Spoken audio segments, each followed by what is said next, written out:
this message came through after we spoke last, Jason. It was around because I was kept toying with the idea of, we spoke about the pyramids a lot, and because I love Egyptian history so much, I was speaking to Sarah Bressman Cosme as well, and she obviously wrote the amazing books, The Journey to Atlantis and all those ones, and I kept getting to that question kept coming in saying, did we get help with building the pyramids, and did other beings come in to help us?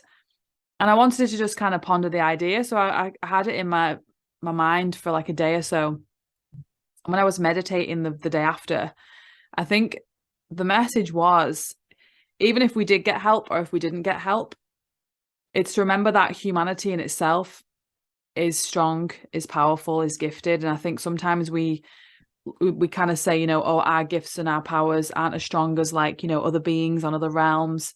And I think it was a message to bring back to us that as a race, we are powerful. As a race, we are gifted.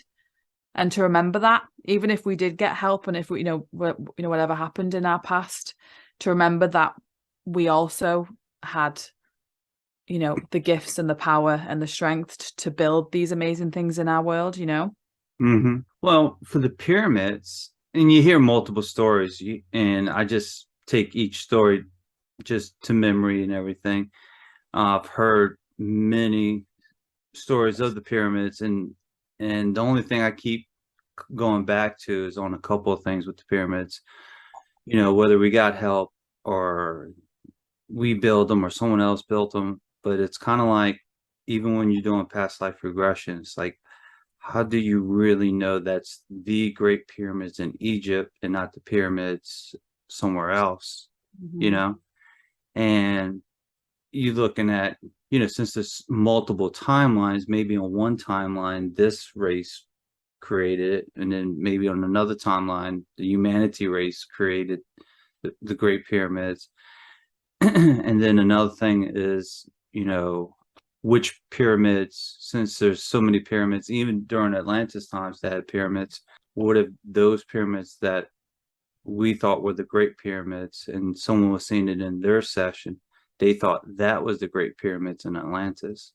So it Yeah. always makes me wonder, and always, because I've heard of ETs, like these insectoid beings help melting the rock, and oh, I would like to, and I'll add something else to that with the melting of the rock as well. Yeah.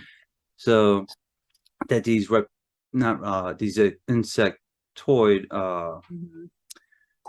beings were melting the rock and forming the rocks, and they were building the pyramid. So I was like, oh, okay. Now, the one thing I would like to add, I've been on, I think the last time we talked about Nostradamus, the Yeah, we book. did. Yeah. But the I'm Dolores. Yeah. on I'm on Yeah. book number 2 now, the volume 2, the second book of Nostradamus by Dolores Cannon. And one of the cool things that I thought, when Dolores was talking to Nostradamus, they were talking about advanced technology and so on that the ancients had. And Nostradamus, he got a little snippy. He was like, well, don't forget that, you know, during the days of Atlantis, they had advanced technology as well. Don't forget them as well. And also keep in mind, they knew how to transform stone like the way you know how to transform steel. And I was like, oh, that's cool. Yeah, that is cool. That's interesting. So the way we treat steel is the way that they treated stone for like building materials and so on. So I was like, okay, all right, interesting. Yeah. I think what I love about everything that's in topics is that there's so many possibilities. And I think that kind of also helps when you've got an open mind. Because when you've got the open mind, that anything is possible. And people sometimes ask me, what's your opinion on this, Pip, or what's your opinion on that? And I don't really have one. Like, I kind of go, well, there's this kind of, you can look at this or you could look at that. But then I think it comes down to your own beliefs and how you do see the world. But there's so much we don't know, and there's so much we will never know, but we have to just go with what we do know. Yeah, speaking of that, there's a friend that I've been knowing for, man, at least 10, 15 years. I've been knowing him. and he sent me a message because it was either a past life. It was a little bit of both. It was past life, and then also as they as this individual was explaining their past life, that he remembered certain things as a child, but also he was seeing like light beings in his room and orbs in his room or out and about in different places, these orbs. So my friend that I've been knowing for 15 years asked me what I thought about it. I was like, well, I don't know the answer, but I can tell you what I've heard and, you know, from different people's other experiences. And then we started talking about all kinds of different subjects, going down many rabbit holes. I was like, man, I said, dude, there's so many layers to everything. He's like, I believe it. And then we started talking about fallen angels. And I was like, oh, well, I said, here's my thought. I was like, after it's all said and done, if you truly think about it, we are the fallen angels. He's like, oh man, that makes so much sense to me. So I was like, just, he's like, man, there's so much to this world that we don't know about. I was like, yeah, that's true. I was like, well, I think that's the beauty of it too, is like things. you could pick a topic and you could go down a rabbit hole with the topic. And I think that's what I love doing, especially like people say, pick a topic and talk about it for a minute. And I think that's like the beauty of it, that, you can pick a topic and talk about it for a minute, and someone else could talk about it for a minute and they would see it through their perspective and their experiences. And that's the beauty of life though, isn't it? Because we all see life that way as well. Mm-hmm. Yeah, absolutely. So, oh, did you do an interview with Sarah, or y'all just talked? Yeah. We did an interview on the podcast. Yeah, she's actually wanting to do a past life regression online with me in February, so that'll be really interesting. So we can use it for our, my podcast, and I can use it for clients and things like that. And then we're actually doing an Instagram live in January, so that'll be fun. Okay, cool. Did she ever finish her third book? I think she's just finished it now, I think. Oh, okay. Yeah, I Awesome. I'm think gonna she have to said she reach out finished the to her. book. Yeah. I'm gonna have to reach out to her and see what's going on. I need to read her other ones as well, because she's got some amazing Did information. did you read the second one by any chance? I haven't read any of hers yet, so I've got them on order. Oh, okay. Matter of fact, Mm. there's one I could right just see there. it. Yeah, I noticed it. Yeah. Yeah. And her second book's behind that book. So Yeah, it's amazing. It's like thinking about books. Like I have books in me, but it's just finding the right words and the time for it, I think. lately what I've been doing is, since our office is a little short staff right now, what I've been doing, so I'll go to lunch, read my book, Nostradamus. I read as much as I can for 30, 40 minutes, get my lunch to go, and then I can eat it at the office because there's hardly anybody there right now.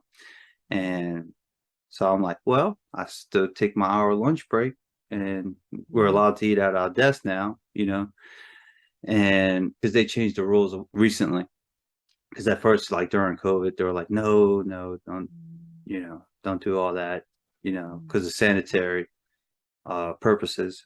And then after that, I was like, well, since we can eat at our desk, and I was like, I get my lunch to go, and the weather's been beautiful lately. So I don't know how's the weather over there for you. The last week has been rain, storms, but it's nice today. The blue skies are out, so feels better.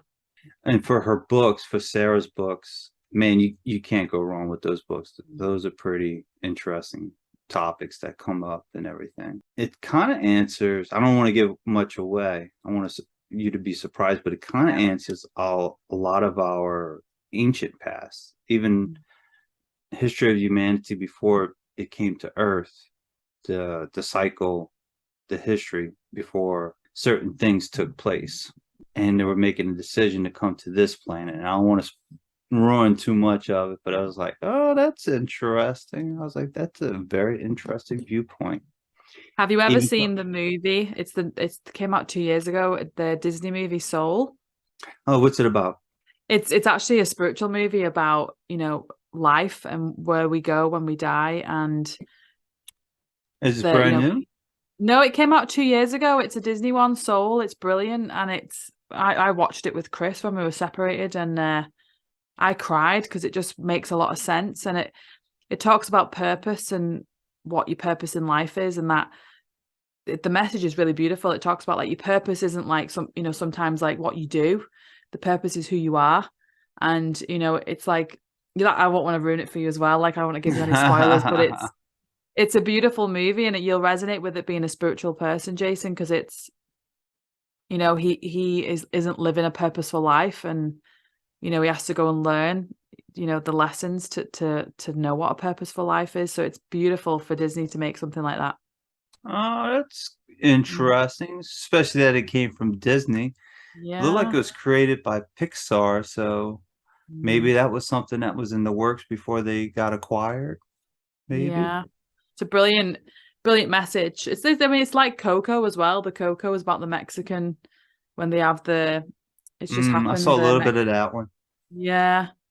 And that's spiritual too. But I think that's what Disney are moving into, is a lot more spiritual movies like Raya and the Last Dragon. That's been a very spiritual movie as well, about gifts and mystical creatures, and yeah. Yeah, even with that being said, even if you look at the Marvel studios, the Marvel characters, certain Doctor Strange, for example, certain, Spiritual awakenings multiverse. probably deal Yeah. with that as well. It kind of, I wouldn't say the whole movie, but when you watching it, you kind of like, oh, okay, well, that's kind of like some of that stuff sounds familiar, whether it's on a channeling on YouTube or someone's session on YouTube, anything like that, or even Dolores Cannon's book. Some of the stuff that is brought up, you're like, okay, is there some similarities, some connections to it? But it looks like for Soul, it looked like Jamie Foxx played in it. Yeah, he was the main character voice, yeah. Okay, That'll be I on did your not list. know You'll have to let about me it. know how you go on about it. I did not know about it. Yeah, it's a brilliant movie. Is Chris still there, or is he on the road? Yeah, he's here. If he finishes his podcast, he wants to say hi to you because he's the reason why I started listening to you. So he's like, he's a big fan of yours. So he started listening to your podcast and said he sent them to me last year when I was in the UK, and yeah, so we kind of got you in my field of vision from through him. So if he finishes his podcast, he's going to come say hi. Gotcha. Yeah, I'd like to say hello to him. I like to meet some of my fans. I know he's brilliant. I had a question for you, and I might have wrote it down in my notes about reaching enlightenment too. It's quite interesting. He thought people like Eckhart Tolle and Mujani are on point with spirituality, because you've heard of Anita Mujani. Mm-mm. So Anita Mujani was someone that Wayne Dyer endorsed her work. She basically her book's called Dying to Be Me. She literally died and went to the other side and came back. So she had like a near death experience where actually died. And she was at stage 4 cancer, was in a coma, and she'd gone to the other realm, and she saw her dad who'd passed. And when she came back, the spirit, her dad said, you can come back, you can die now if you want to, or you can come back and finish off parts of your your lessons. And she said, Mm-hmm. no, I'm not ready to leave yet. I want to go back to Earth. And she could hear conversations like down the hall in the hospital, from like, hospital doors aren't exactly, thin. So she could hear doctors down the hall talking about her condition, and her brother flew in from another country, and she knew he was there even though she was in a coma. So the stuff she couldn't have known. And Oh, I heard a similar situation like this. I don't know if it's the same one, but she's Indian, yeah, and she came back, and her cancer was gone within 10 days.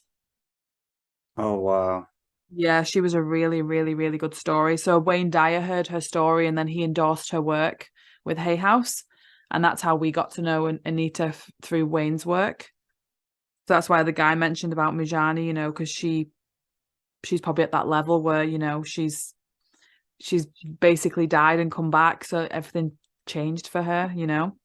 Gotcha. Is it the same one where she wakes up and she tells the doctor certain things and she kind of answers the doctor's questions and the doctor's like, there's no way you should have known? these Yeah, yeah, conversations and yeah, everything. Okay. yeah. That's her. Yeah, she's Gotcha. amazing. I'm just Might have reading this been other on comment. the History Channel. I might have Yeah, heard it on the History Channel. that's interesting. Some guys said some of the strongest evidence ever brought forth on the reality of reincarnation not involving hypnosis, birthmarks, scars, and photographic evidence. A Civil War general's reincarnation, plus a great story of a young boy, 9/11 at the reincarnation of New York City firefighter who perished in one of the Twin Towers. Stuff like that really fascinates me. Because I always thought birthmarks were how you may have died in a past life. That's what I thought. He's saying Mm. something different. Well, he said birthmark scars and photographic evidence. He's saying that's like, that's the evidence of reincarnation. Yeah. Like if they got shot in the shoulder and there's a birthmark. Yeah. Well, that Yeah. that then with hypnosis clients, you might have had this as well, Jason, when they come for QHHT. People, I had a guy who had a lot of war past lives. He came down a life when he was in what kind of war was it? Because they were using like bayonets. So it was an old war, and he was World War stabbed One. in the May. No, I think it was in the 1800s. It might have been like a civil war, maybe Oh, like civil okay. war. And he came down to the day of his death. So I had to obviously like move him backwards to before, because obviously when they come down into the death, it's like, whoa, you need to move back and see what's happened before then. But we end up getting to his last day of his life, and he was stabbed in the stomach. And all of his life, he's dealt with pain and digestive issues, Yeah. and he had bowel disease when he was younger, like loads of things around his gut. He got that, I can't think what it's called now, where it's something to do with your bowels. But anyway, he had the hypnosis session. And he'd been stabbed in the stomach in another life as well. So when he came out of it, he was like, "Oh my God, I've been stabbed so many times in the stomach." And then Wow. a few weeks after we had the session, he said his stomach pain's gone. Hmm. Just Interesting. shows you how you just connect it, and it just, like Dolores says, it happens for you to say, go and explore why this is happening. And then when you do find out, it's like, oh, now I know why I've been having that pain and that discomfort in that area. It's because of this in a past life, and now I've connected the two. Right, right. Um, I remember my first client that I found. She found me online, and it was at the other office. And I remember she was talking about the pains in her wrist, and Yeah. she always thought it was from typing too much, you know. Mm. She thought it was aches and pains from that. She had a surgery, and she always had this pain ever since she was around 30. So she's been having this pain in her wrists and this discomfort for a long time. And come to find out, she was American, a Native American woman. And when her husband died, she was kind of like left out the tribe in a way. Mm. And then she was kind of like, I wouldn't say spiritual, but she was more into like supernatural stuff as well. So they kind of like kept her to the side. But once when she lost her husband, everything kind of went downhill.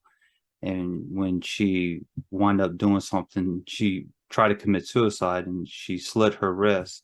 And then that pain carried over to this lifetime. And the husband that was in that lifetime, there's even a more interesting story with this lifetime is that they know of each other, but they were supposed to work things out. But a whole nother twist to it is that he's going down a whole nother path, and he has some issues he has to work out first.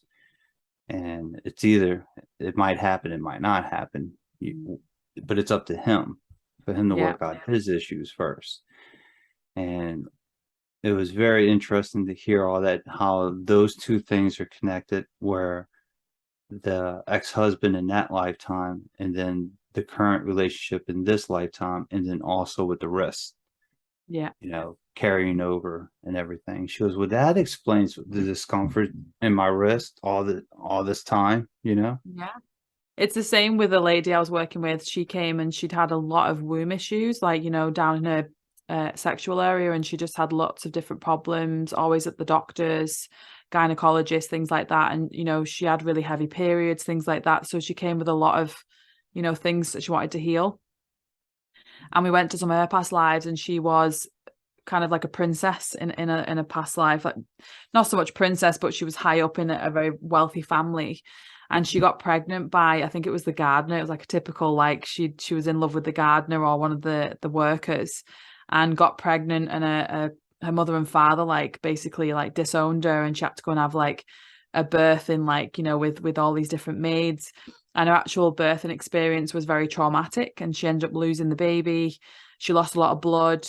And I think like days later, she actually died from the birth. She thinks she got like sepsis or something like that. It was like to do with the blood. So that was a really traumatic birth for her. And then when she really cried through it as well, because she obviously felt it, because it was so connected to what her problems were in this life. And then she messaged me a couple of weeks after saying like all my issues of like 90% gone. My periods have gone to normal. I feel like a new woman. Like my life's just completely like transformed. And when you get those reviews back and you get those people who message you, it's like you were just the facilitator for that healing to happen, and you just feel so honored to be able to do that.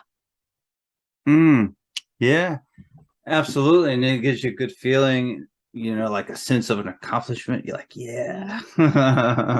Yeah. I don't know much about this topic, but some guy said that maybe talk about the mysteries from the Stargate realm. Because that's the thing, like with me, like topics for me that I love talking about is like consciousness, Reiki healing, hypnosis, like all those kind of things. But when it comes to like the Stargate realms and Atlantis and Lemuria, I'm kind of more, I know little bits about them, but I don't know fully about them. And I think that's something that I need to probably move more into, because that's more your field. Oh yeah, I love all those topics. Yeah. Big fan of all that stuff. What caught my attention the most was when I was reading a book, and in that book they were talking about like you forget how advanced your civilization was before it fell. So when I'm reading this book, I'm like okay, I like what kind of advancements we're talking about. We got computers now, we had this social media, and I'm racking it all up in my head.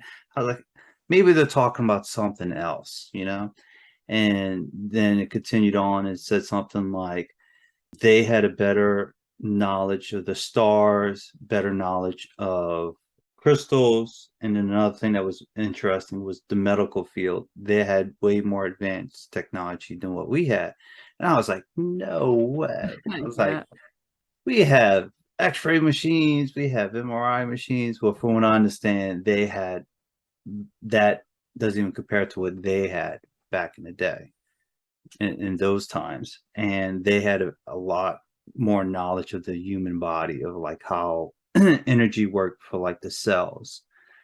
Well, I think to touch into that, Jason, too, is like, if back in the day, if they were sick or they had an ailment, like they would use, it's like the prime example of what we now go to the doctors and the doctor just gives us a pill to make it better, where like back then that wasn't the case. It was go and see someone who was a natural medicine or like a shaman, and they would get you to tune into your body, do your self-healing. They would give you natural remedies.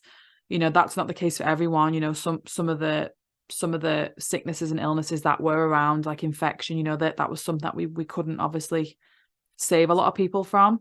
And that's Chris is actually sat here now, and he's the science mind, so he's very pro science, and I am to a degree. I think like antibiotics saved a lot of us, like you said, there's the clash, isn't there, with the natural medicine and then the actual scientific medicine. There's just this big divide between the two. And so Chris has this like science mind because he's got a PhD in animal physiology and behavior, so he's very science focused, and he's got this spiritual consciousness mind, so he literally can look at the two and go, yeah, well, they both actually complement each other. So I think it's I've got friends who have never been to a doctor, and that's okay for them. Like I don't ever say that's bad, or you shouldn't do that. Like I'm very much I'm grateful that you can choose that for yourself. So I think it's like having a non-judgmental mind when it comes to things like that too, because everyone has their own beliefs, their own desires, their own wants and needs. So it's interesting that, I've got a partner who can see that, Yeah, it from also both sides. comes down to a person's willpower and viewpoint as well, because that plays a certain characteristics in it as also. So like to wrap it up on the other side of it, it's like for the Atlanteans at that time, they had a better understanding of light technology and sound Yeah. technology. Mm. And so once when they said all that, I was like, what? I was like, what else did they know? Like, what can we do to get some of that information back? Well, they like think of the things that we've been told recently about sound healing. Like sound they say sound's going to be like the next healing thing of the century. It's sound healing affects us because we're all frequency based, and I think when it comes to light, think about what our ancestors did. The first few minutes of sun as it rises is the most healing for the body. So then the light therapy comes into that. So the Atlanteans knew that, okay, let's get up early and watch the sunrise every morning, even though that, some days might be cloudy, you're still getting the first glimpses of sunlight. And with sound healing, I don't know about you, Jason, but the didgeridoo for me is my instrument. If I do a sound healing here, because obviously more popular here with being from the Aborigines, but I have to be near the didgeridoo. Like I need to be right near it because my solar plexus, it spins like you wouldn't believe. I feel like I'm spinning up when I listen to the didgeridoo. Each people are different. You might like a harp, a keyboard, a piano. There's so many different sound frequencies that what we resonate with. So Interesting. and I've had past lives in Australia and Polynesian lives, so I think that's why I've got that need for didgeridoo music, because it really when you listen to a music and you get the goosebumps and the whole body chills, and it makes you like, that's what I feel like when I listen to that. So that music that you just talked about, is that what the Aborigines would play? Like the Yeah, flute? the didgeridoo, it's a big long one. It's Okay, like, yeah, it's like a very deep, it's gotcha. Okay, sacred to the Aborigine tribes. Yeah. okay. So Mm. how was your past life in Australia? What was going on back then? I think I mentioned it on the last one. It was a healing thing for me as well, because I was interested in why I was drawn there so much. So I went back to a tribe, God, thousands of years ago, because we didn't have a lot. Like we lived in tents and we had medicine men and medicine women, and I was part of the chief's family. So obviously they're all family, but I remember I was male and I had family, and we used to go out and hunt, and I got injured, and I got a gash down the side of my thigh, and they had to carry me back on like a stretcher with like leaves on. And I remember like I could smell it because it was all like freshly made. And when I got back to the tribe, the camp, I remember the medicine man putting like this paste in my leg because it was a gash. And I remember Ah, like I could smell it. I remember I could smell the stuff they put in. It was like a herbal smell. And I think if I ever smell it in New Zealand, I'm gonna be like, oh, that's what it is, that plant. I don't know what it was. And I ended up dying because I got infection. But I used to suffer with really bad sciatic pain. And since I had the past life regression, my sciatic pain's probably gone like 90%. So wow, it that's was amazing. exactly where the static pain was, because it would start in the bum right down to the back of the knee, and that's where it would always hurt the most. And now it's like rarely I'll feel it. Interesting. And with the Aborigines, what I always thought was interesting was that what was it? There was some stories about some UFOs that landed, and they were doing something. They were teaching them something. And I don't know, have you ever heard any stories like that where these UFOs have landed? It was a long time ago. It's in their culture, and they were talking about different stories, like whether it's the sky people, people from the stars. I've heard about the sky people because that was something that was in the teachings, but I do know that the Aborigines do have a lot of markings as well out in the bush, because obviously Australia is so big, in like Okay. Alice Springs area where the Ayers Rock is. There's a lot of sacred land there where there's markings of UFOs, and there's markings of sky people coming down, and they've but think about, Right. like, when you think about, like, you go into the caves that are from when 10,000 years ago, and they've drawn people that look like aliens, like there's the proof of what. But I think we spoke about this on the last occasion. I think but she mentioned about how aliens aren't as present here anymore because they keep giving us a wide berth because we're kind of destructive. They said, Right, that right. yeah, they're Take a saying step like back. they were more intrigued to come to Earth when we evolved into Homo sapiens, like when we really evolved from apes. They said the aliens were more intrigued of the evolution process, and apparently they helped us evolve quicker as well, like obviously in the last few hundred years. But Hmm. because we've become so destructive in the last 2,000 years with the wars and things like that, they've kind of gone, whoa, like you're toxic. we're staying up in space for a while because you guys are toxic down there. That's quite interesting. But I think they are watching from the sidelines. Yeah, you mentioned the caves. I think in one of those stories that they were talking about how they even lived in the caves for a while. The people that crashed here or now landed here, and they were helping out the local population at that time. Now, this was a long, long time ago. This wasn't recent. So the other thing that I thought was interesting with the couple of sessions, QHHT sessions that came up, was that each one kind of had their own little stories of encounters with ETs and aliens. And so one of she just kind of like brings it up a little bit, like, yeah, there was this situation going on with an alien ship, and then like we just skipped over it. I'm like, wait a minute, let's go back, rewind. That I was like, how can you leave that part out? The So best bit. what was pretty cool about it, because we were talking, and I was like, because every time you hear something on mystery files or unknown mysteries, it's always another state somewhere else. It's never really here. And it was interesting to hear from these individuals that there is stuff going on locally around here. And I was like, oh, okay, because I never experienced anything myself, not like they did. And on one hand, it's pretty cool. On the other hand, it's like, oh man, that's only 20 minutes away from here. you know, that is not far from here at all, where these experiences were taking place. So my question to you, and I think I don't know if we talked about it, but like, has anything been going on over there or coming up? New Zealand, I've had a few Kiwi clients that talk about the land here, and see, this is like a lot of it. I still want to learn about it because I know Chris has to learn about this in his work, like the Maori culture and the sacred land here and how sacred it is. And I know a lot of clients have been here that live in like old Kiwi homes, like on old land. And they talk about, seeing the old warriors, spirit, like they're still attached to the land because they're meant to protect the land. So they kind of haven't left.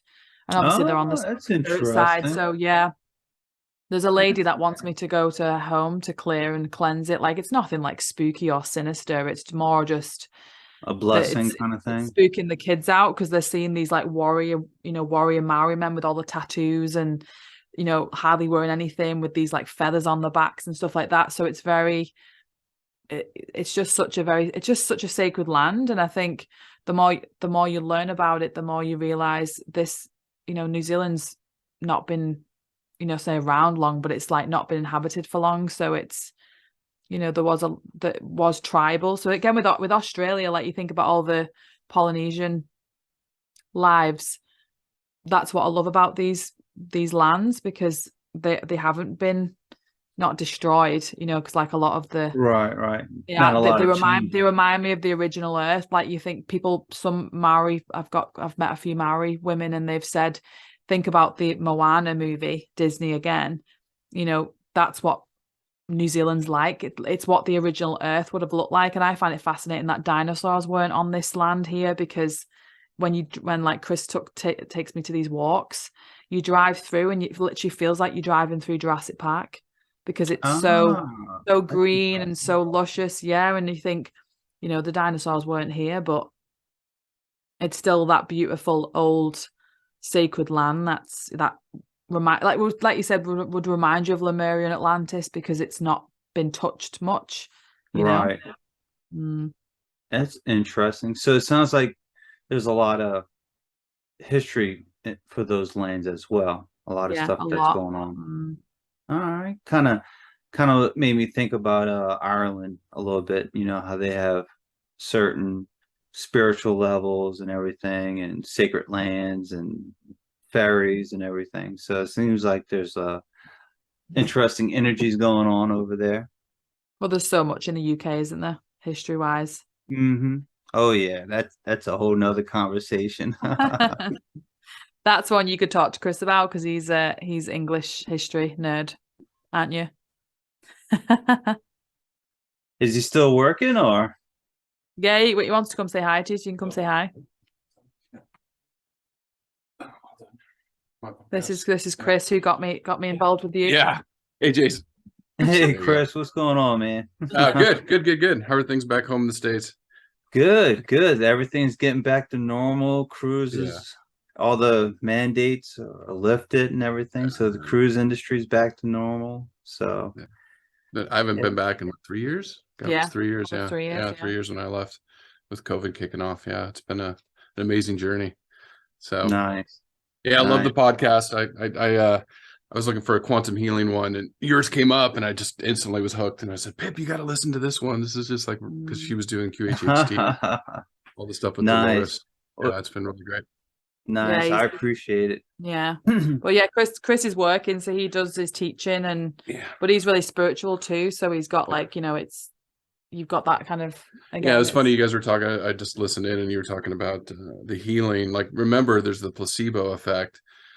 I always think that's somewhat of a spiritual healing because people are given a pill that has no medicine in it, and they still feel Mind healed. over matter. Yeah, so there's the placebo effect. So there is something there that science can't. It's power and belief, isn't it? Yeah. So people, can get better, and we've read a lot of studies like Anita Majani's, her story I is spoke just to him about that. Yeah. fascinating. On death's door, She died, cancer, did she? Yeah. and then it just disappears within weeks, and the doctors are like, "What is this?" It's just Now since you joined the conversation, it's okay to add this video as well. Oh yeah, that's sure. fine. Yeah, That's he does his own podcast, so he's used to it. But I just thought yeah. it was definitely meant for him to come on, I think, because he's, he wanted to say hi to you, but he's full of knowledge as well. Like, you've got so much. The science side, Yeah. from the science side and the spiritual side, so you can try to tie them two together. A lot of scientists don't think they can't they can coexist, and I think there's a lot of interchangeable stuff in there. Like, when I meditate, or I just think about what I actually am, what makes me up, what's my body, you break it all down, and the theory is like we're just bits of energy, so anyways, it starts to get blowing your mind, and that's Nice. How long you been exploring all this, and what do you think about the whole grand theme of things? Like, what do you think of everything going on? Yeah. Not in the world today, but I guess life in general as well. It's a good question, because it really, my journey, I've always been looking for proof, right? Like, I'm a scientist. That's how my mind works. I'm analytical. So I'm always looking for proof of something greater. And a few decades ago, when I was really young, I started reading Conversations with God. Really opened my eyes to a lot of things because I was pretty religious at the time.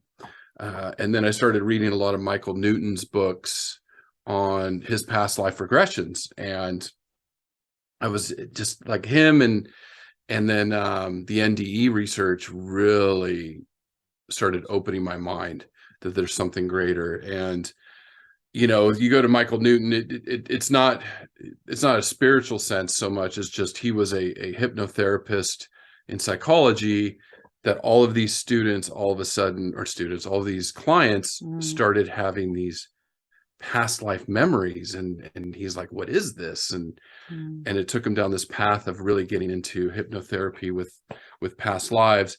So his books really started cracking my mind open. And when my brother passed away about 14 years ago, almost 14 years ago now, part of my healing process was to go through a past life regression. And so I went and scheduled one that he had trained. This is before QHHT was kind of taking off with Dolores. Hmm. And so I did 6 months of prep. I went to an amazing hypnotherapist in Florida because I was a professor at the University of Florida at the time. And after 4 hours, I was coming up with stuff that there's no way I could have just made it up in my mind. I mean, I was crying because the emotions were so real. My brother came through, and the funny thing is about the whole thing is she was recording it digitally.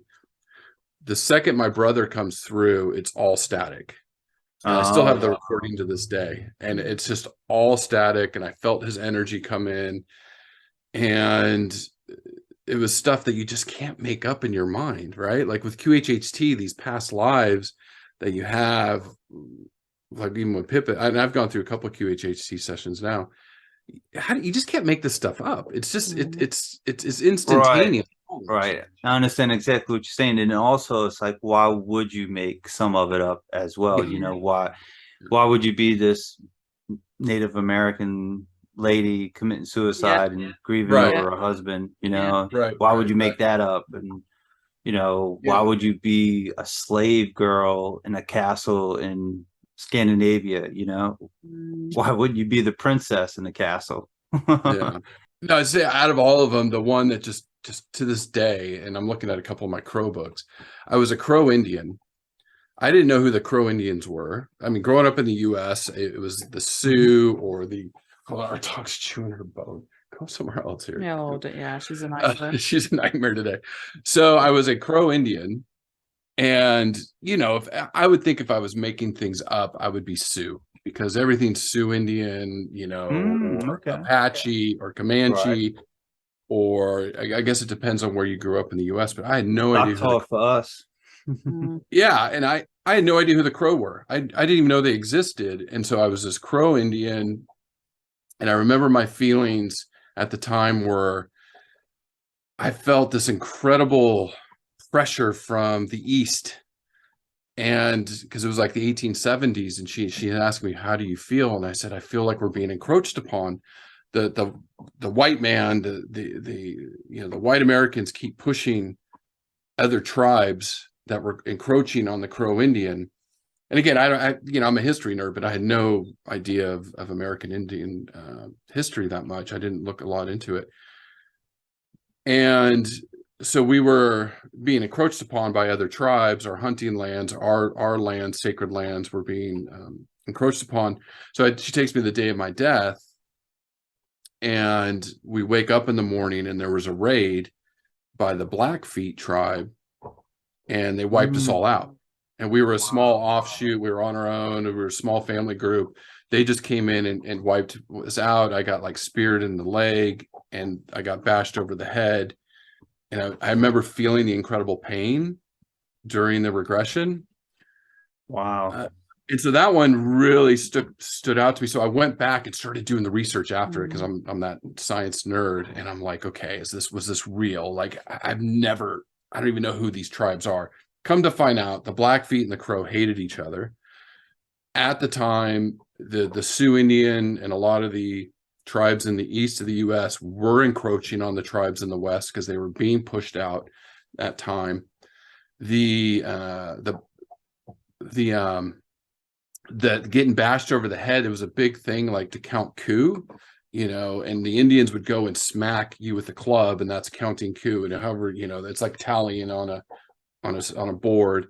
So that was a big deal for them. So like all of these things matched up, and I was like, to me, that was no idea before that. Yeah, that's evidence. I'm a scientist. That is evidence. I would have not made that up. I mean, I loved Dances with Wolves, and I would have thought it would have been some story like that if I was going to create it in my head, in my subconscious, and it wasn't. It was real, and I was crying, and I was upset. And to this day, I'm still upset. I'm like, you can recall it. It's like it's just, yeah. And this is 14 years later. I can still see all the imagery. All those feelings are still. It wasn't a dream. It wasn't something that just made up in my mind. So that's one of hundreds of things that I've looked, not just my personal experience, but reading research studies and the metaphysical stuff, like actual scientific studies. There's a lot of research out there. So I tell people, there's more to this life than we know. It's it's like what Wayne Dyer said, because we love Wayne Dyer. Like that's really where like studying some of these masters today has opened up our mind even more. But have a mind open to everything and not closed to anything, right? And not attached to, attached to nothing, right? Yeah. What is it? Yeah, you have a mind open to everything, attached to nothing. Yeah. So just be mindful and open, and yeah, no, it's just, I mean, I could tell all these stories. Yeah, it was just with you being a scientist and everything, do you feel like is any of this metaphysical stuff for you to bring to light or research down or anything like that with you being a scientist?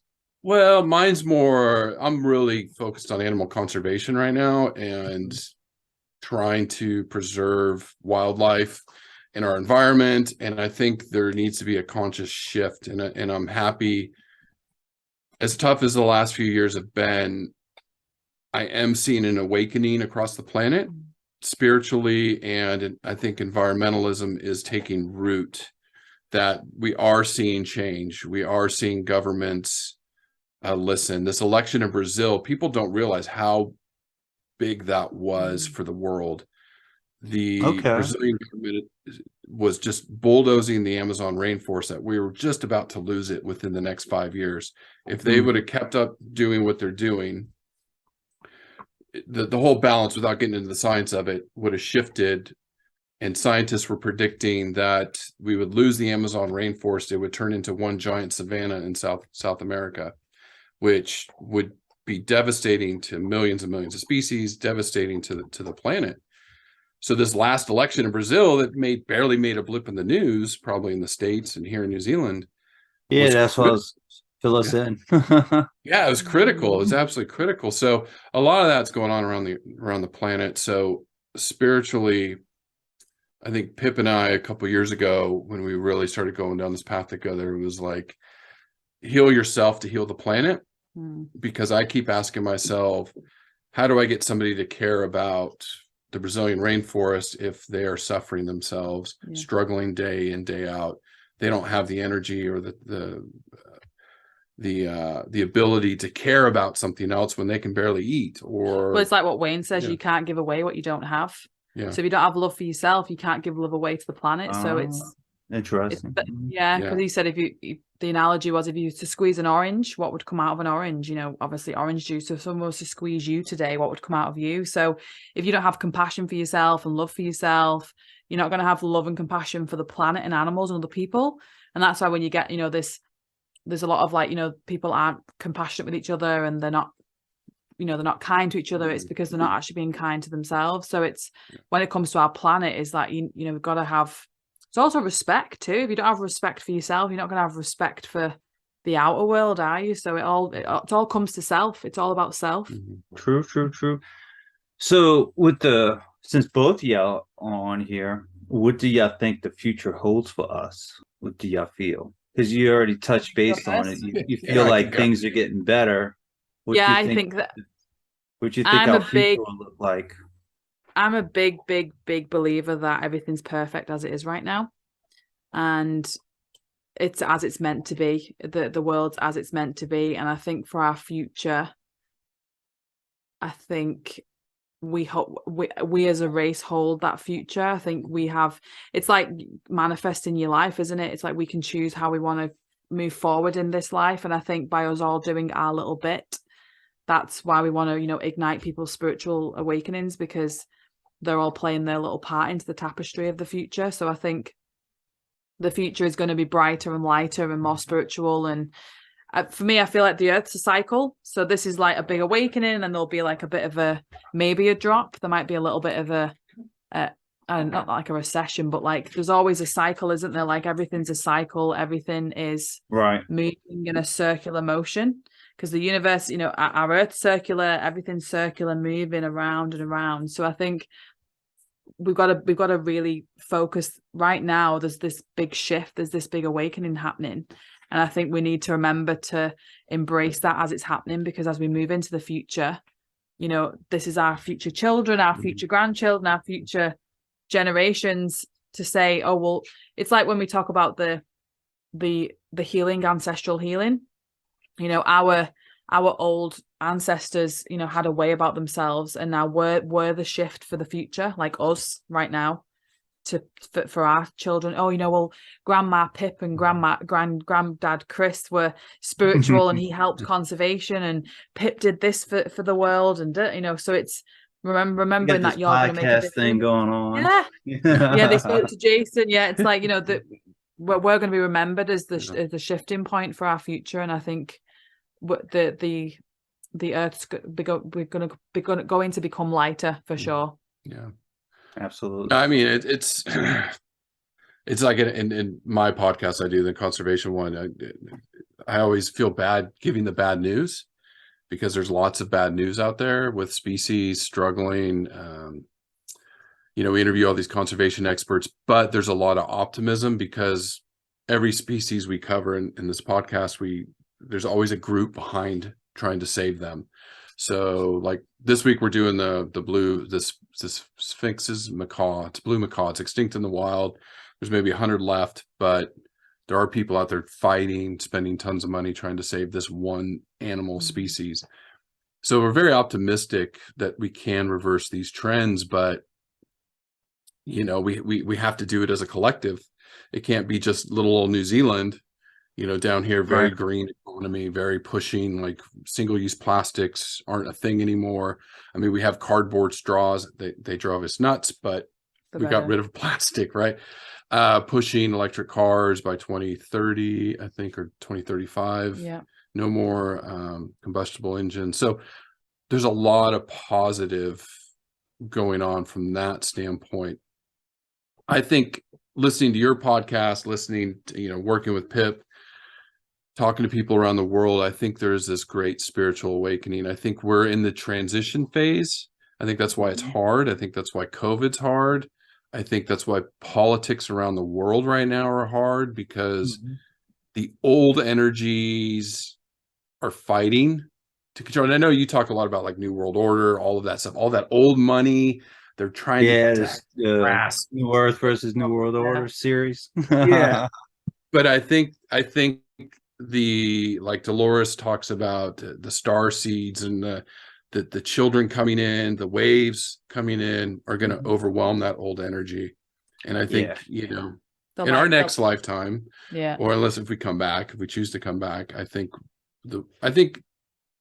in the next few hundred years, the Earth will be better off, but there's going to be, I don't know, psychic medium.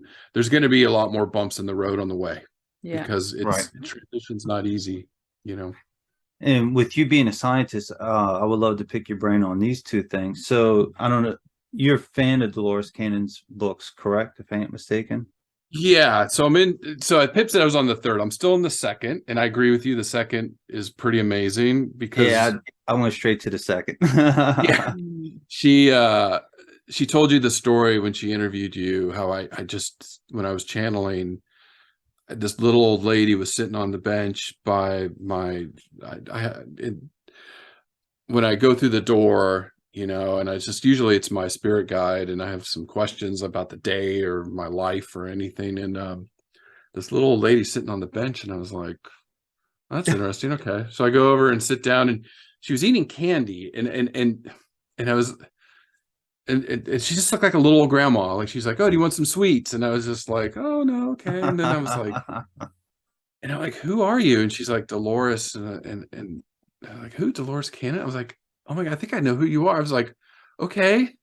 And then she said, read the Convoluted Universe. And I was like, what? It was one of the most, keep going. It was so profound. And I was just like, okay. She told you when she was born. And then she was like, I was born in like 19, I can't remember. I texted Pip right away, because we were still separated because the border. And I said, I just had last night, because usually I kind of forget what I channel because I fall asleep, but that one was so profound. I said, Pip, this was weird. Like the dates, and I didn't know Dolores had passed. I didn't know. And I was like, oh, when did she pass? I think it was 2015 or 14. Yeah. And I was like, you passed? And she said, yeah, 2014, I think it was. And so the next day, I don't normally share what I channel with Pippa. I just do it and say, oh, I had some, really good messages come through last night. And so then that kicked her into, well, I've been thinking about doing this QHHT stuff. And I'm like, what's that? And then here we are, a year Nice. and a half later, 2 years later. It's- Yeah. So the interesting point I wanted to bring up the two connections between the two, and I don't know which book it is, but it is definitely in Dolores Cannon's book. So like in one of her sessions, the client wanted to know about these birds. Why were all these birds dying? Why were they falling from the sky? And so on. And the higher self came back and said, well, the energy is no longer correct for them anymore. The energy has changed on the earth. And you will see more of this in your future going forward, that the energy is going to change. And when the energy changes, these animals are no longer needed. They'll have to transition to a different type of species. So I wonder if Dolores Cannon wanted you to read that book to see something Maybe, yeah. like that. Yeah. So, Yeah. So I was Especially like, the animals like going extinct and stuff. You know? Yeah, we are because definitely. it was very sad, but very interesting. You hear about all the birds dying, and you're like, what? And it's like, well, it's the basic understanding is because of the Earth frequency changing, their body chemistry, their complex body chemistry was no longer needed for the Earth. As crazy as it sounds, Yeah, the animals there's still things we don't know. 90% of the species in the ocean are still unknown. We don't know what's in the deep ocean. We're discovering new species all the time. The interesting thing is when you talk about the Earth's energy changing, like sea turtles, it's a mystery how they end up at the same beaches to nest, and how they navigate the world's oceans. Birds, how they navigate. We're still learning a lot with that. So yeah, there is a lot of big energy changes going on. Or whale it's a mystery on why whales beach themselves. Especially pilot whales. We just had a great stranding a couple months back here. So there is a lot changing. One thing I go back to when one of our friends, he's a psychic medium, and my little grandma came through, my great grandma, who I got to know, and she passed away in the mid-90s. And she came to him and she said, because I always said, I need to save the Earth. Like, that's what's driving me, to save the planet. And she said, there's no need to save the planet, Chris. The planet's going to be fine. It's us. It's on the course that it's meant to. Just live your life. But it's very admirable what you're doing, right? Because I have this drive. I got a mission. Yes. We all feel it, right? Well, David Attenborough said it's not about saving our planet, it's about saving ourselves. Yeah. It's about the personal journey. Oh, does he? Yeah, you can go out, yeah. Okay. Like when you think about it, the Earth thrives. Like, David Attenborough put on this show, the Chernobyl, the plant in wherever it is, but where Chernobyl, that you go there now and it's overgrown with beautiful wildlife and trees and plants, and the Earth will thrive. And actually COVID proved to the world that the Earth will thrive better when humans aren't around.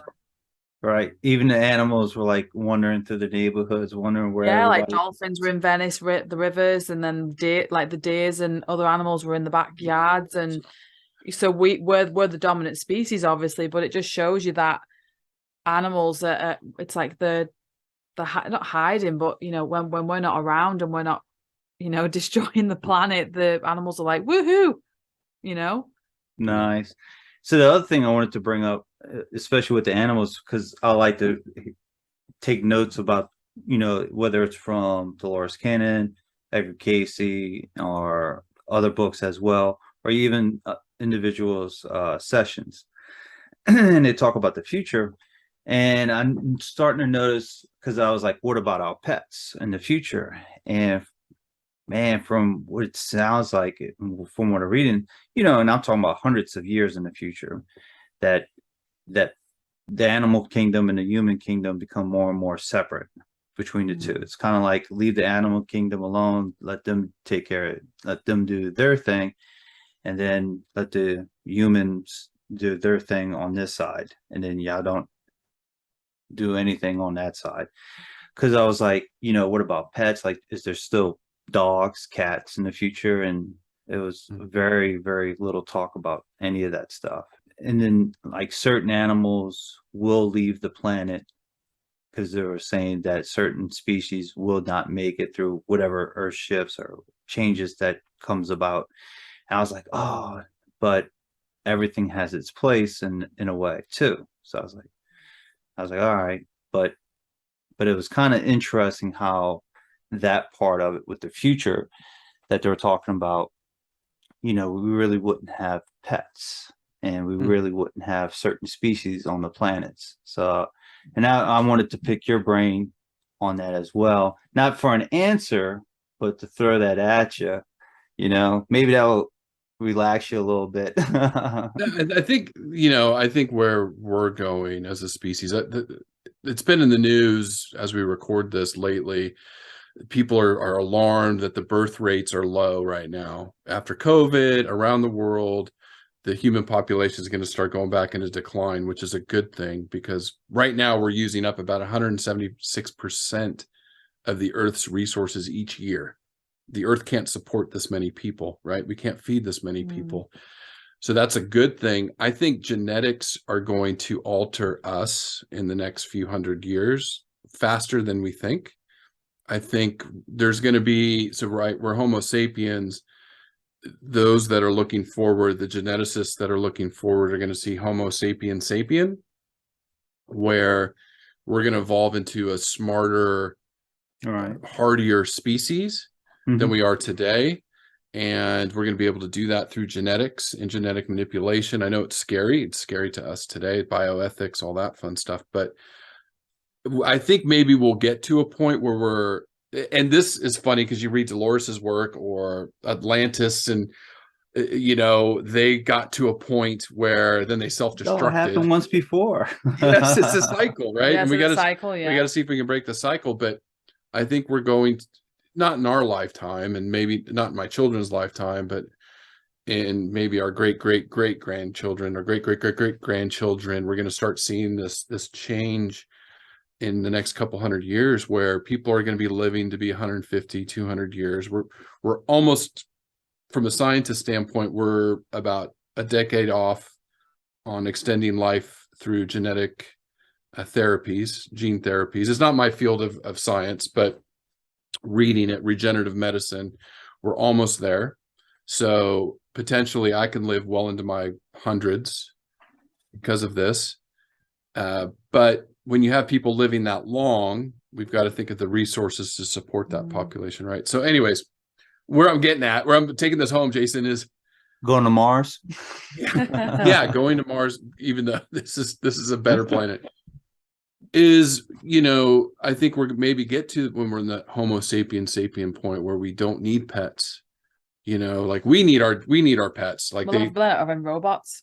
Yeah, we'll have robots. We'll have other companions. But I think mentally or consciously, even the robot part, there wasn't much robotics. It was just a main. It depends on how far in the future we want it to go, but it was more like advanced AI, just taking care of a lot of different things. It wasn't like robotics. It was just a supercomputer kind of thing.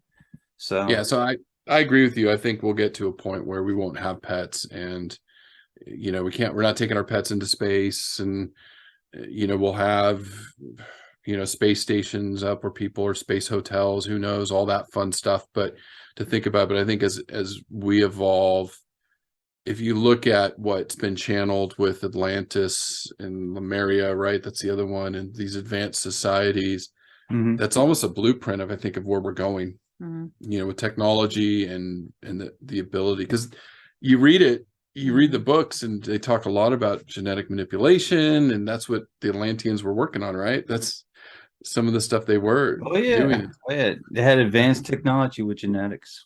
Yeah. So to the point to where they started messing around with stuff just for shits and giggles and got them in trouble. Yeah, always. There's always gonna be that mad scientist out there. Well, there was a study in the UK that was recently brought out, and they basically made a mold figure of what we're going to look like in 100 years, or even like down the road. and it was just a scaremonger. Like, it was a woman basically dressed like plainly with a cardigan. She had a hunchback. Her neck was shorter, so her neck was in like this. The thumbs had changed because of all the texting and looking down at phones. Oh. She had a full arch back.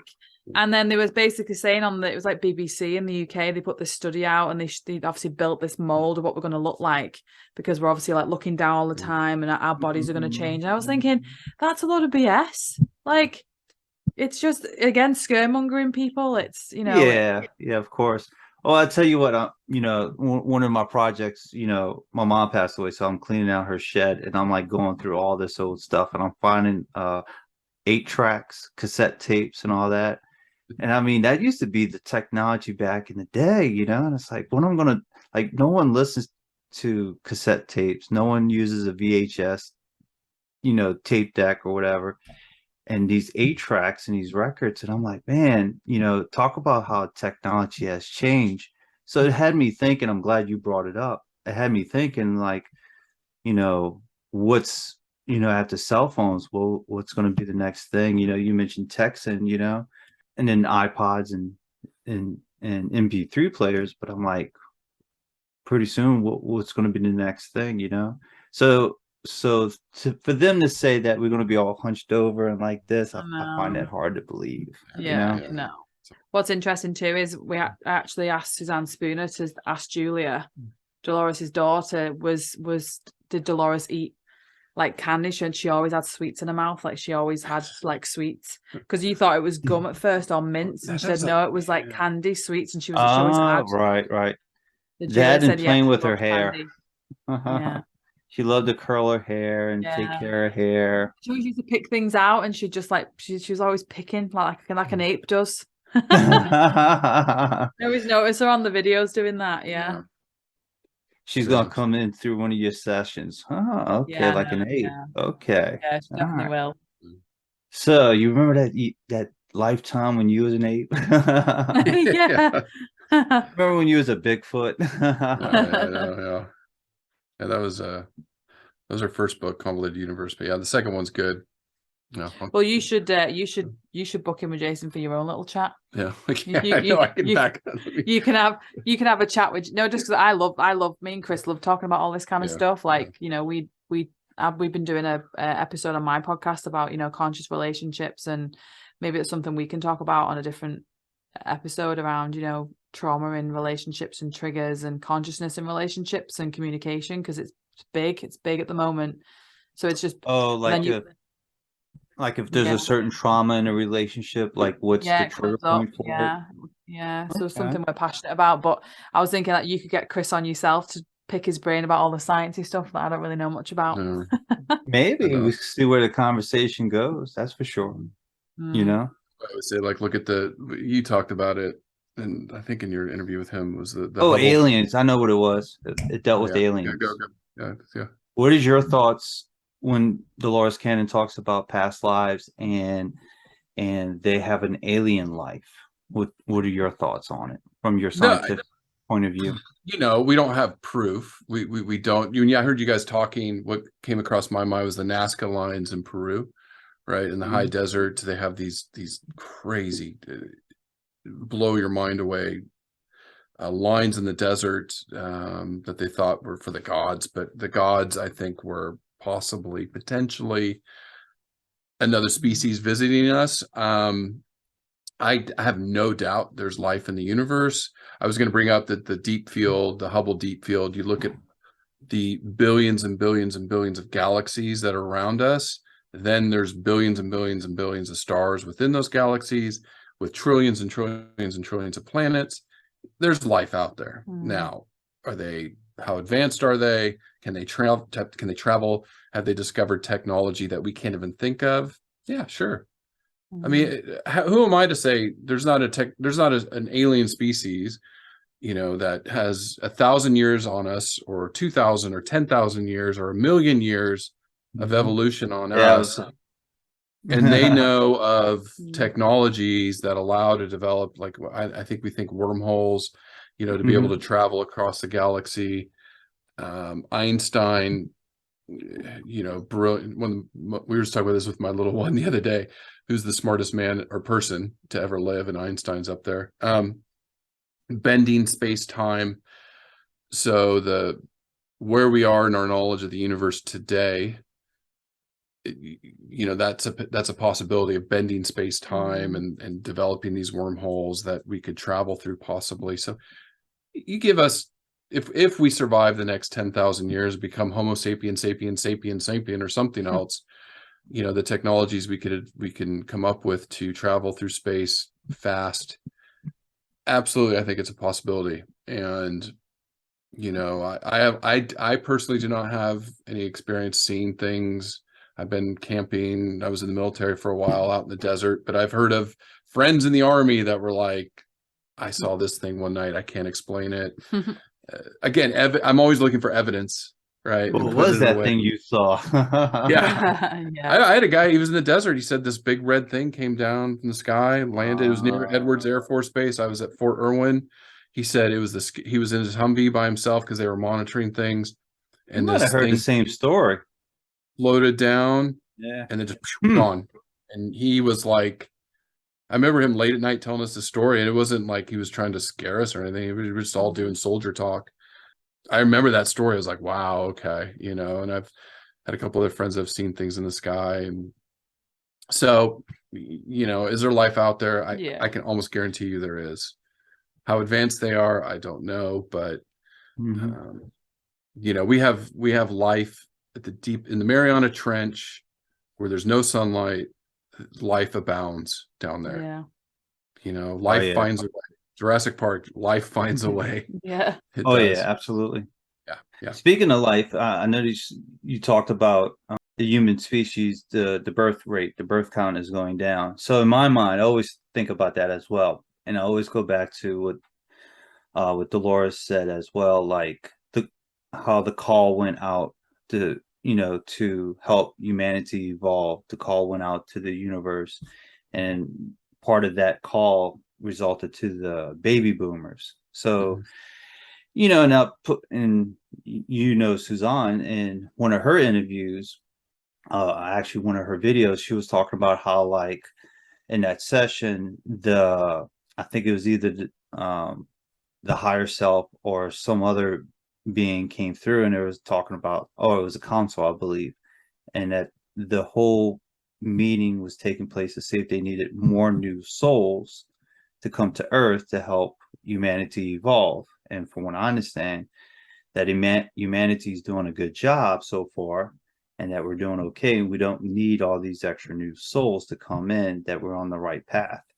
So when I heard about the birth rates coming down, and it's not as high as it used to be, it kind of made me think. I was like, well, maybe the story that Suzanne was talking about in her video is becoming more true, because we're all on that right path. We don't need all these extra new souls to say, hey guys, let me help y'all out. Yeah, I did this once before. Yeah, I did it wrong. Let's do it a different way. So has that thought ever crossed your minds about anything like that?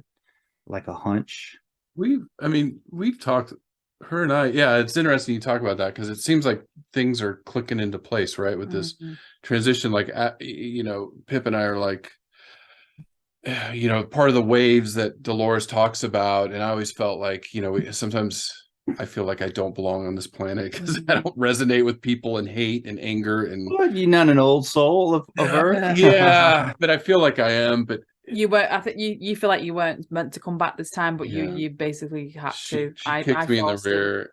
But I just to talk about her for a second, she can put her earmuffs over.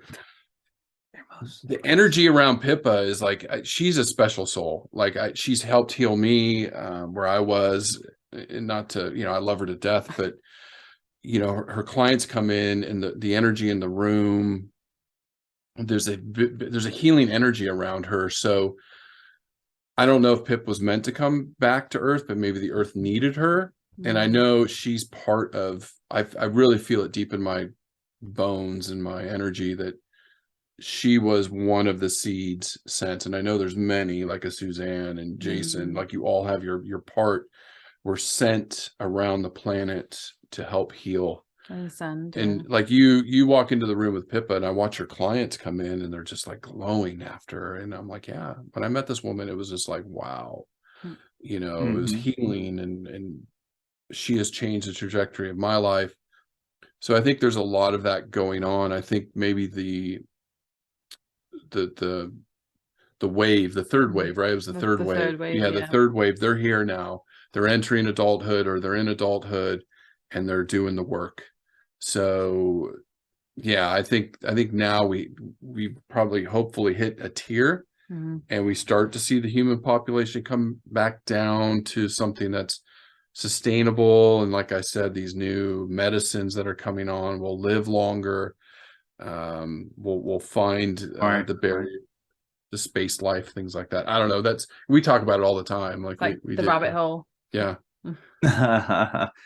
Many rabbit holes out there. How long do I have y'all for? I think we're like wrapping up a That's little fine. bit. Yeah, I'll let you wrap up. We're like we just love talking. That's the thing. Because I know it was supposed to be an hour, but I know it's supposed to be an hour, but I was like, you know what? He's right there. I'm gonna take a I minute. mean, I'd love to come back on with me and Chris as the start, because we've both got this lovely spiritual science kind of balance. That's very interesting.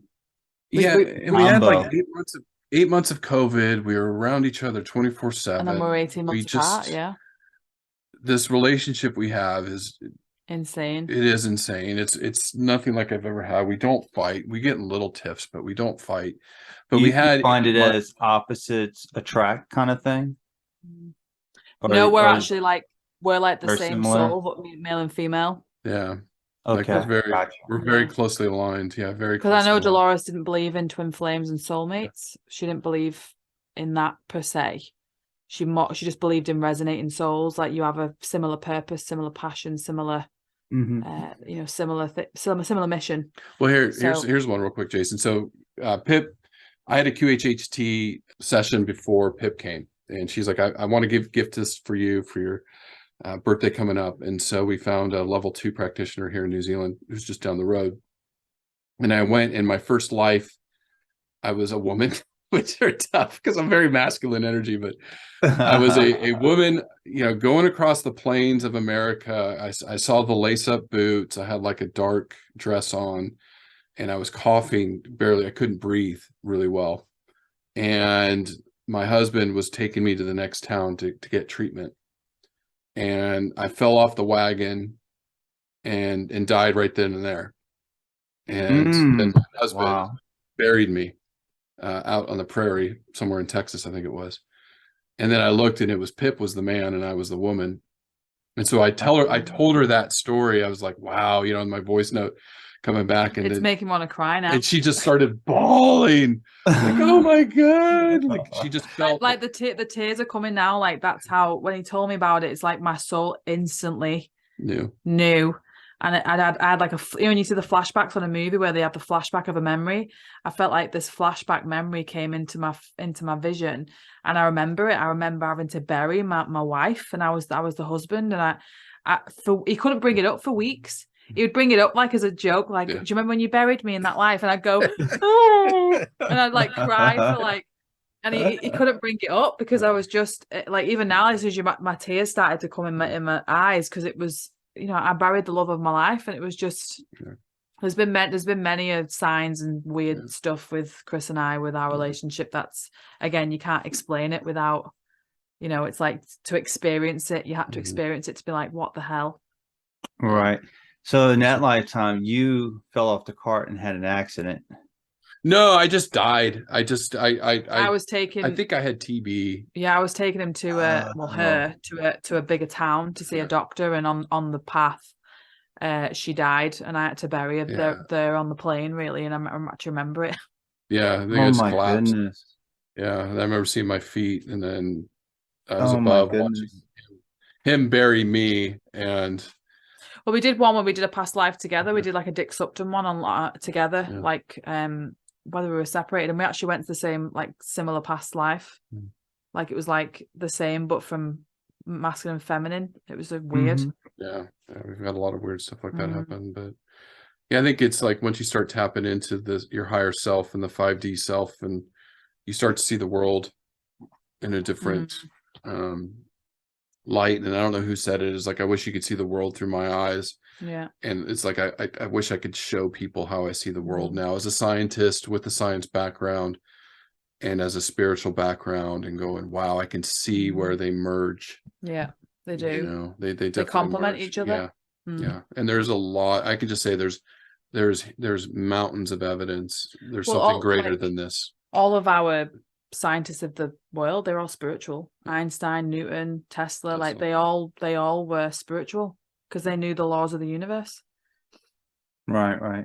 And I think they believed in a higher power as well. They did, yeah. They said, I think Tesla said, Tesla's quote said, there is a universal knowledge that we all have access to, and we pull out what we need.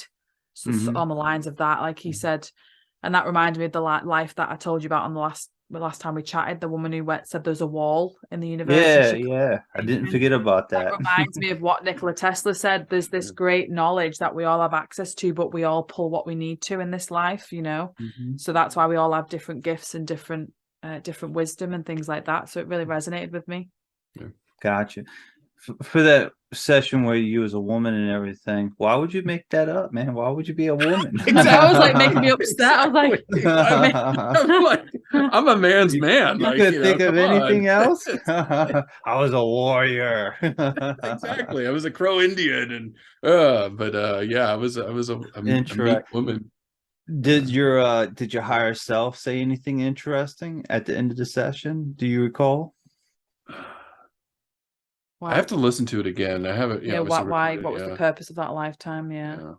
And I didn't mean to say all women are meek. I was just in that lifetime a meek woman. I know. Yeah, I know. This one's very strong. This one's very strong. I'm trying to remember. I think it was more for Pip. It was to remind Pippa, you know, our connection. It was at the tail end of being apart for 18 months. I mean, 18 months away from the woman you love was so hard, and that's a whole story in itself. But it was like I was getting really down towards the end because I just didn't know what was happening. And he did the past life regression and the QHHT, and it just reminded us of the connection, you know, the connection we had. Special connection. And that we're, you know, this is all happening for a reason.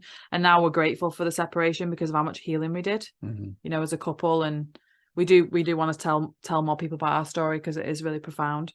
Nice. Well, yeah, it could have been worse. You could have been an alien, a spider, or something. You know.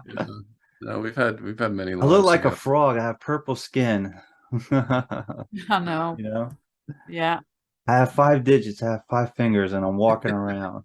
You know, that might have woken you up a little bit. That was my very first session where the girl was telling me that she had this purple skin and it was like a tree frog, and I was like, oh, here we go.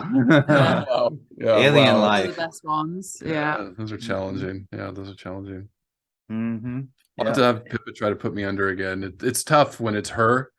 Yeah, it is. You know, when it's your partner. Because you had the strong connection with each other. Is that why? Yeah. But I'm more confident now because I've done a lot more sessions. So yeah, I'll have to do it again. Yeah, well, she can practice on me anytime. Put me under. You love I love exploring past lives. It makes, again, confidence. And like you said, why would I make that up? Why would I make up that I was a woman on the plains of the U.S. and being buried by your husband? Dead, you know, yeah.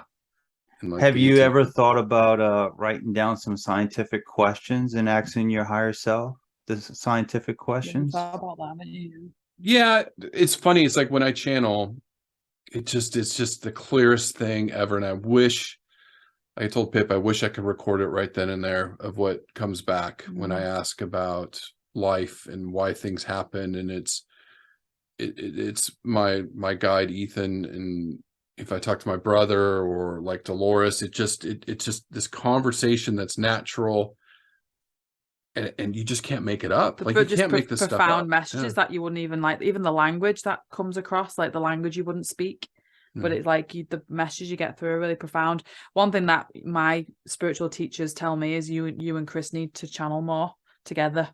and individually because of the the messages that can come through, because we're great channelers. So it's just we need to do more of it, don't we? Yeah, I think it's maybe this is why I'm talking to you today, for me to now write down these questions and then really start channeling. Yeah, like maybe like automatic writing or just record your session. Yeah. So I've done some of that in the past too. Yeah, I've done some of that. Like especially when I was like going through a really tough time in life. It was like conversations with God, Neil Donald Walsh, that's what he did, automatic writing. And he was so angry at God. And it just, you read that book. Resonates. That's one of the books that changed my life right off the bat when I was in my 20s. Because again, I was very religious at the time, grew up very religious.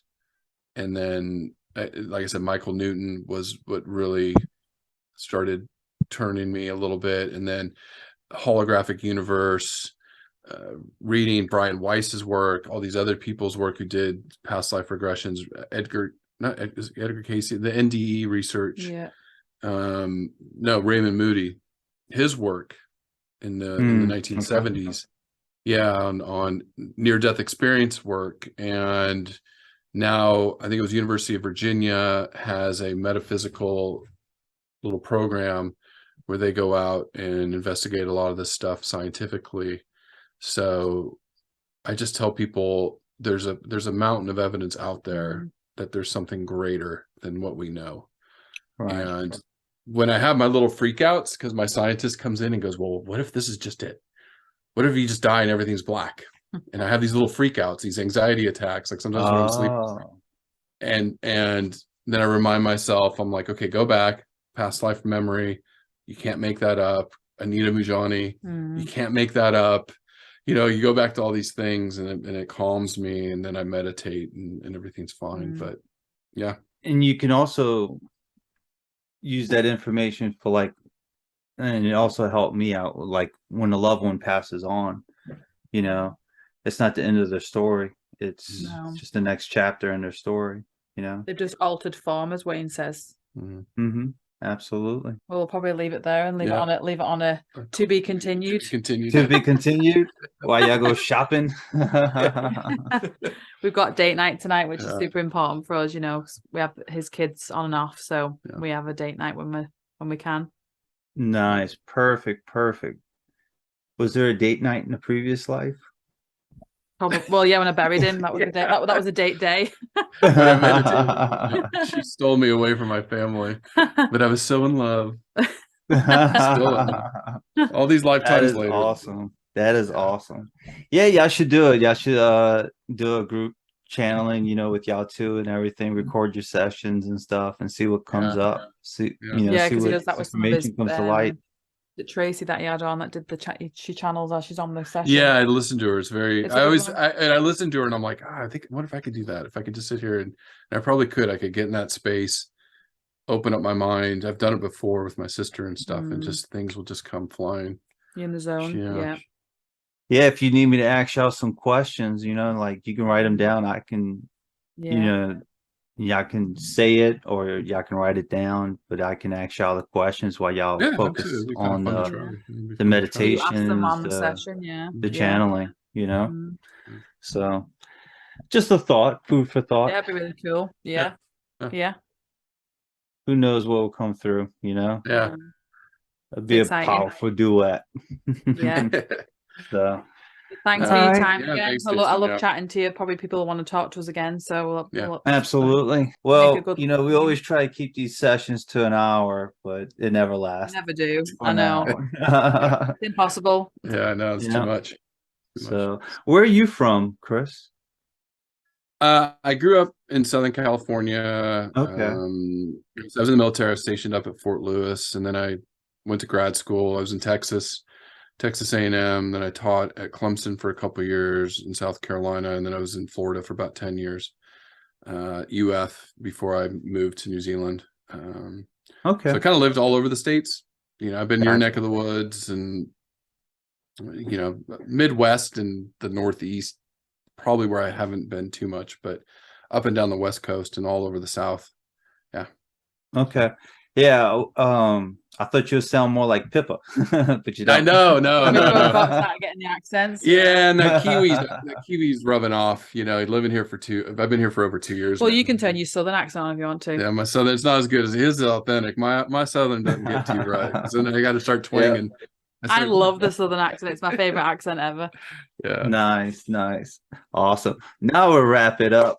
Now we'll wrap up that conversation. Yeah. So, all right, cool. Y'all take care. Yeah. Have a Thank good you. time. Enjoy Thanks, your day trip, your date and everything. So, Yeah. Chat yeah, soon. pleasure talking to you. Let's do this again in a couple of months or so, you know? Yeah. All Thanks, right. Jason. Yeah, All take right. care. Yeah, Much cheers. love, Bye-bye. everyone. Bye. Bye.